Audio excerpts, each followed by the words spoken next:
Doctor గారు, చేప మందు ఉబ్బసంతో పాటుగా శ్వాసకోశ వ్యాధులను కూడా తగ్గిస్తుందని జనం తండోపతండాలుగా దీన్ని తీసుకుంటున్నారు కదా. అసలు ఏంటి చేప కథ?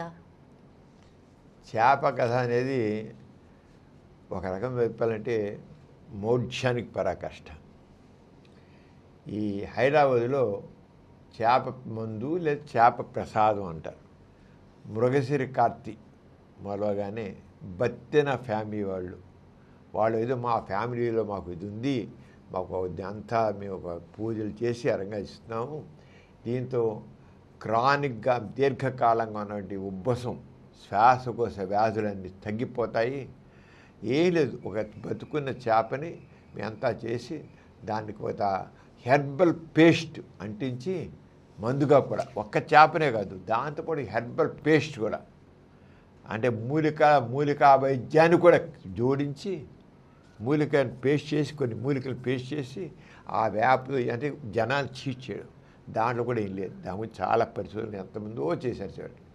ఆ హెర్బల్ పేస్టు ఇవన్నీ చూసి దాంట్లో ఏ మందు లేదు. చేపలు అంటావా, మృగశిర కార్తీలో చేప అయినా, రోహిణీ కార్తీలో చేప అయినా, ఇంకోసారి చేప అయినా చేప, ఇప్పుడు చేపే. చేపలో ఏమీ మార్పు రాదు. మృగశిర కార్తీలో ఉన్న చేపల్లో ప్రత్యేకంగా వైద్యపరమైనది ఏమీ రాదు. అది కాకుండా ఉబ్బసం, దీన్నే బ్రాంకైల్ ఆస్మా అంటాం. ఇది ఎందుకు వస్తుంది బ్రాంకైల్? ఒకటి జెనెటిక్, శరీరంలో కొన్ని వ్యాధులు జన్యుపరంగా జీన్స్ చూడు తరతరాలుగా వ్యాధి వస్తూ ఉంటుంది అంటాం. అంటే జీన్స్ ప్రకారంగా వ్యాధి వస్తుంటుంది. అలా వచ్చే వ్యాధుల్లో ఒకటి కొంతమందికి ఆస్మా వస్తుంది, అది జెనెటిక్. రెండోది ఏంటి? ఎలర్జీ, వాతావరణకి ఎలర్జీ కావచ్చు, దుమ్ము ధూళి వాటికి కావచ్చు, దేనికైనా కావచ్చు. కొన్నిటికి మనం స్పష్టమైన కారణం చెప్పలేని కండిషన్. ఇది క్రానిక్ ఇన్ఫ్లమేటరీ డిసీజ్ అంటాం. ఉబ్బసాన్ని chronic inflammatory lung disease. Inflammation అంటే ఏంటంటే మన శరీరంలో ఏది సరే పడని పదార్థం ఏంటంటే బాడీ వెంటనే మన శరీరంలోని ఇమ్యూనిటీ సిస్టమ్ వెంటనే దాని మీద అటాక్ చేస్తుంది. మనకి ఇమ్యూనిటీ ఉంది కదా, రోగం చేస్తుంది కదా, అటాక్ చేయగానే అక్కడ యుద్ధం జరుగుతుంది. ఇప్పుడు ఎక్కడో బార్డర్ ఏరియాలో కొద్దిగా ఏదో జరుగుతుంది, వాళ్ళు ఏదో అనుకుందాం ఒక చైనా సరిహద్దుల్లోనో పాకిస్తాన్ సరిహద్దుల్లోనో ఏదో తవ్వుతున్నారు, బాంబులు పెట్టబోతున్నారు అని చేసినకో మన సైన్యం ఎడుతుంది, లేదా అక్కడే గందరగోళం ఉంది. సైన్యం వెళ్ళి వెంటనే మా సైన్యం ఏంటి రక్షణ సైన్యం కదా వెళ్ళిపోయి అక్కడ వాడు అవి ఉంటే అంత వాళ్ళు ఎవరైనా శత్రువులు ఉంటే వాడి మీద దండెత్త చేసి వాళ్ళని నాశనం చేసి లేదా తమ్మి కొట్టేసేసి అక్కడ మళ్ళీ బాగు చేసి మళ్ళీ సైన్యం వెనక్కి వచ్చేస్తుంది. అంతే కదా అగుండు. అలాగే ఎక్కడైనా భూకంపాలు వచ్చాయి, లేదా పెద్ద పెద్ద వరదలు వచ్చాయి, సునామీలు వచ్చాయి, సైన్యం వస్తుంది. సైన్యం వచ్చి ఏం చేస్తే సహకరిస్తుంది, మళ్ళీ వెళ్ళిపోతుంది. అలా ఒకవేళ ఏదో భూకంపం వచ్చింది, అక్కడ రక్షణ చేయడానికి సైన్యం వచ్చింది, అంత క్లియర్ అయిపోయింది, అంత బాగుంది అయిపోయింది. ఆయన సైన్యం అక్కడ వెళ్ళకుండా ఉందనుకో, ఏం చేసి సైన్యం చివరికి అది పనిపాటు లేకుండా అక్కడ ఆడవాళ్ళని ఏదో చేర్చడమో, లేదా ఇంకోటి దోచుకుని తినడమో, లేదా ఇంకోటి చేయడమో, పనిపాటు లేకుండా చేస్తుంది. ఇంక జరిగే అరాచకం జరుగుతుంది. సరిహద్దుల్లో కూడా నీకు ఆ యుద్ధం అయిపోయిపోతే ఆ యుద్ధం ఏదో చాలా సంధి వచ్చింది, అయిపోయింది. ఆయన యుద్ధం ఇంకా సైన్యం అక్కడ ఉన్నకు అక్కడ అనవసరం అరాచకం కుదురుతుంది. ఏ పని ఎంత చేయాలో అంతే చేయాలి. ఈ ఆస్మా కూడా మనకి ఏదైనా క్రానిక్ ఇన్ఫ్లూయెన్స్ డిసీజ్ ఉన్నాం, ఏదైనా వాతావరణ మార్పులు కావచ్చు, పడని వస్తువు కావచ్చు, పుప్పొడి కావచ్చు, ఇంకోటి కానీ మన లంగ్స్లోకి వెళ్ళినాకో వెళితే ఇరిటేషన్ కంట్రోల్ నలిసి పెడితే మనకి ఇరిటేషన్ వస్తున్నారు, కన్ను ఎరబడుతుంది. బట్ట ఆరంగానే ఊపిరితిత్తుల్లో ఏదైనా ప్రవేశిస్తే వెంటనే మా శరీరం నుంచి రోగ నివసి వెళ్ళిపోయి సంబంధించిన సైన్యం ఉంది. ఆ సైన్యం వెళ్ళి వాడిని ఎంత చేస్తే ఆ సైన్యం కొంత గందరగోళం జరుగుతుంది కదా, అక్కడ వాళ్ళు చేస్తారు, మనం చేస్తాం, రెండు చేస్తారు కదా, ఆ రంగా జరుగుతుంది కొంత. అప్పుడు కొంత బాధలు ఉంటాయి. ఇక్కడ క్రానిక్గా ఉండేటికి ఏమవుతుందంటే ఎప్పుడు ఆ ఉబ్బసం అలా కంటిన్యూటీ ఆ ఇన్ఫ్లమేటరీ సెల్స్ వచ్చేయాలి అవి ఉండిపోతాయి. ఇమ్యూనిటీ ఉండి ఆ సంఘర్షణ జరిగి అలా ఇంకా జరిగి అంతా లేనిపోయి ఇంక చివరికి మన కణాలే అక్కడ నష్టం చేయడం మొదలుతాయి. మన ఇమ్యూనిటీ ఏవైతే మన రక్షణ కణాలు ఉంటాయో అవే మనకు నష్టం కలిగి మొదలుతాయి. ఉబ్బసం అనేది ఏదో మొదలవుతుంది. జీన్స్ జెనెటిక్గా కారణాల్లో కావచ్చు, లేకపోతే అలర్జిక్ ఫ్యాక్టర్స్ కావచ్చు, అది పూల పొప్పుటి కావచ్చు, ఇంకోటి కావచ్చు, వాటి వల్ల వచ్చి ఇంకా అలా ఉండిపోయి అక్కడ అనవసరంగా నష్టం చేసి మనకి ఊపిరి గొట్టాలు వాకొచ్చకుండా ముసిపోయినట్లు అలా వేయటం ఇవన్నీ చేస్తున్నాయి. ఇదే ఓ డిసీజ్. కొంతమందికి చాలా తేలిగ్గా తగ్గిపోతుంది, ఆటోమేటిక్ తగ్గిపోతుంది. కొంతమందికి దీర్ఘకాలం ఉంటుంది, కొంత వస్తూ పోతూ ఉంటుంది, కొంత పోతుంది కూడా. చెప్పాం కదా, ఇదంతా ఈ ఇన్ఫర్మేషన్ అంటాం. ఇన్ఫర్మేషన్ వల్ల వచ్చేటువంటి ఇది ఇన్ఫర్మేషన్ వాపు ఉంటుంది, నిప్పు ఉంటుంది, బాధ ఉంటుంది, ఇవన్నీ ఉంటాయి కదా. ఆరుగా క్రాంతి ఈ విడిచేది చేప మందు ఇస్తారు కదా, ఈ చేప మందు దానికి ఎందుకు పనికిరాదు అని పరిశోధనలో తేలిపోయింది. ఆ చేపలు కానీ వాళ్ళు ఇచ్చే పేస్ట్ కానీ ఎందుకు పనికిరాదు అని అనేక మంది దాని మీద పరిశోధన చేశారు. వైద్యశాస్త్రం దాన్ని పూర్తిగా నిరాకరించింది. దాంట్లో ఏ మందు లేదు, ఔషధ గుణం లేదు. ఈ చేపలో ఒమేగా-3 ఫ్యాటీ యాసిడ్స్ ఉంటాయి అంతే. మన చేపలు తినమంటాం ఎందుకని ఒమేగా-3 ఫ్యాటీ యాసిడ్స్ మన బ్రెయిన్ని, మన హార్ట్ని చక్కగా ఆరోగ్యం ఉంచుతాయి. దేన్ని బ్రెయిన్ అండ్ హార్ట్ ఇంకా తక్కిన సిస్టమ్ ఉంటుంది. అంతేగాని ఉబ్బసానికి ఒమేగా-3 ఫ్యాటీ యాసిడ్స్ ఏమి గొప్పగా ఏం పని చేయరు. అది కాకుండా చేపను ఒక చేప ఇంతేస్తే అంతతో మొత్తం రోగం ఏం పోదు. ఒక చేపలు నోట్లో వేసి మింగేసి పైగా లైవ్ బతుకుందాన్ని, పైగా లేనిపోయిన నష్టం కూడా ఉంటుంది. అది పైగా లేనిపోయిన పైకి వచ్చి ఊపిరి చస్తాడు పోయి. అంచేత ఆ ఇచ్చే హెర్బల్ పేస్ట్లో కానీ లేకపోతే చేపలు కానీ ఏమీ లేదు, కంప్లీట్ అయ్యింది. ఇది క్రానిక్. కొంతమంది చేస్తే తగ్గిపోయిందని చెప్పి జనాలు వచ్చేస్తారు.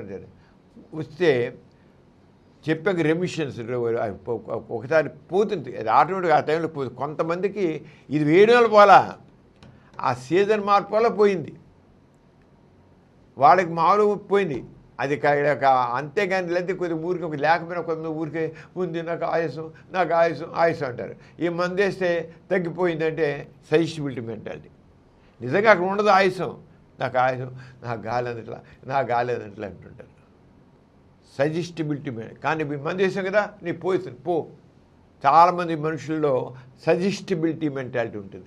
ఒకసారి ఉబ్బసం ఎప్పుడు అది ఉబ్బసం ఉందనే అనుకుంటూ ఉంటారు. ఇది ఒక మెంటల్ వీక్నెస్, ఒక మెంటల్ డిసీజ్ దట్ ఈ కాల్ సజెస్టిబిలిటీ మెంటాలిటీ.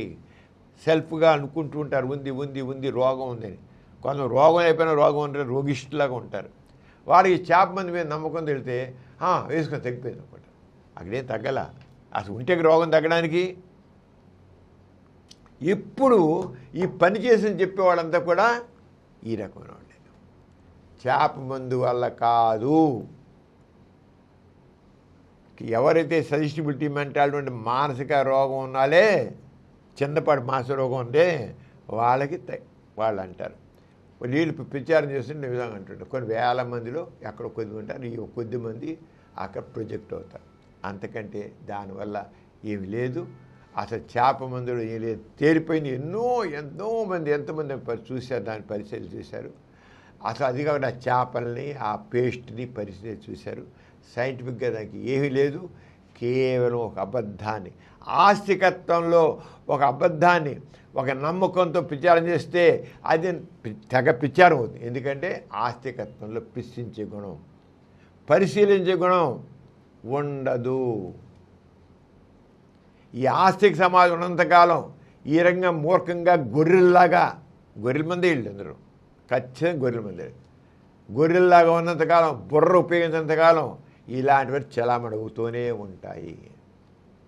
ఈ చేపల మందు లాంటివి ఒకటి చేపలు ఉందంటాడు, ఇంకోటి విభూతి అంటాడు, ఇంకోటి నల్ల దారం అంటాడు. ఇప్పుడు చూడు చాలా కాళ్ళకి దారాలు కట్టుకుంటున్నారు. ఏంటి ఆ దారం? ఎవడ కట్టారు వాడు బాగుంది, ఎవడో కట్టించుకున్నాడు బాగుంది, అంతే. వాడు అన్నాడు కనుక ఇంత వాడు అన్నాడు. అంతేగాని ఆ మనుషులకి ఆలోచించే శక్తి లేదు. ఈ ఆస్తికత్వంలో ప్రశ్నించే గుణం, పరిశీలించే గుణం ఉండదు. ఆస్తికత్వం మనుషుల్ని బుర్రలు లేని వాళ్ళగా తయారు చేస్తుంది.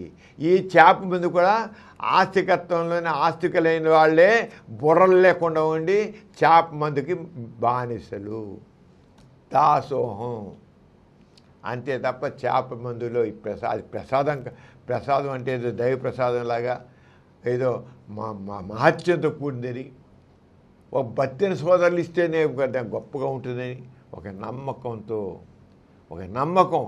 అర్థం పడలేని నమ్మకం, ఆ నమ్మకం వ్యర్థమైన నమ్మకం. ఆ నమ్మకంతో జరిగే తప్ప హైదరాబాదులో మా మృగశిరి కార్తెప్పుడు ఇచ్చే మందు దానికి ఎటువంటి మహత్యం లేదు, ఎటువంటి మందు కాదు, ఎందుకు ఉపయోగపడదు. పైగా లేనిపోయిన నష్టాలు కూడా తండ్రి. ఒక్కోసారి దానివల్ల ఆ లైవ్ వేస్తారు, ఒక్కోసారి లోపలికి వెళ్ళి తర్వాత పైకి ఎగబాకి వచ్చి ఊరి చస్తారు వెళ్తారు, లేదా ఇంకేదో కోత అవుతాయి. అంతే అలా అలా వాడు అసలు వైద్య శాస్త్రంతో ప్రగతి సాధించేది. ఇన్హేలర్ కారుతుంటే అయిపోతుంది సరిగ్గా చక్కగా. ఇన్హేలర్స్ చక్కగా పద్ధతిలో చేస్తే చేయాల్సిన డాక్టర్ సలహా తీసేసి బాధ లేకుండా. అంతేగాని తండాలుగా గొర్రెల మందల్లాగా వెళ్ళి మందు వేసుకోవడం ఆస్తికత్వానికి ఇది ప్రతిలో అర్థం పడదు. మనుషులు ఎంత గొర్రెల్లాగా తయారవుతారో ఆస్తికత్వానికి అది.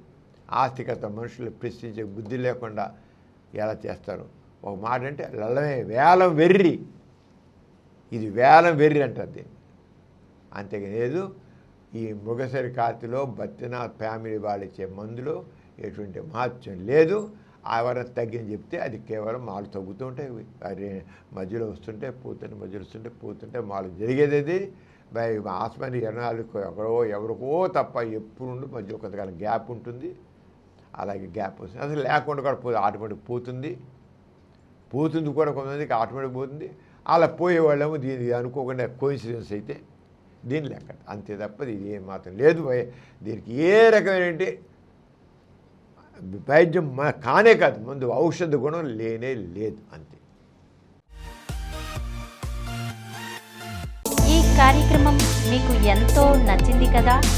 ఇటువంటి మరిన్ని వీడియోల కోసం అనతి కాలంలోనే 21 కోట్ల వ్యూస్ సాధించిన సమరం ఛానల్స్ సమర్పించు ఎథిక్స్ సెంటర్ ఛానల్కు సబ్స్క్రైబ్ చేయండి, లైక్ చేయండి, మీ ఫ్రెండ్స్కి షేర్ చేయండి.